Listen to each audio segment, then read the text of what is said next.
तायडे, तुला आंब्याची कांदा घालून केलेली चटणीसुद्धा आवडते आणि ही नुसती आंब्याची चटणीसुद्धा आवडती आहे, मला माहिती आहे. म्हणून तुझ्यासाठीच ही चटणी बनवली आहे बघ. काय करायचं, आंबट आंबे घ्यायचे, पण याचं चीक असतं बरं का, ते व्यवस्थित जपून काढायचं. वरचीचाच कट करून घ्यायचा वरचा भाग, त्याच्यानंतर ह्याची साल काढून घ्यायची आणि त्याच्यानंतर स्वच्छ आंबे धुवून घ्यायचं बरं का, कारण हे कच्चे आंबे असल्यामुळे म्हणजे चीक असतं.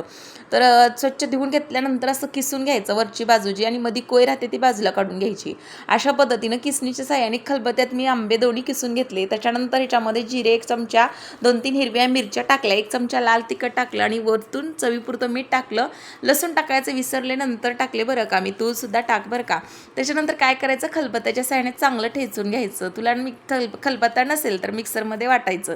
त्याच्यानंतर काय करायचं, कच्चं शेंगदाण्याचं कूट मोठाड वरून टाकायचं, मस्त मिक्स करून घ्यायचं आणि वरतून तेल टाकायचं. तेल टाकल्याशिवाय चटणीला मजाच नाही बघ. अशा पद्धतीनं भाकरीसोबत आंबट आणि तिखट चटणी छान लागते. रेसिपी आवडली असेल तर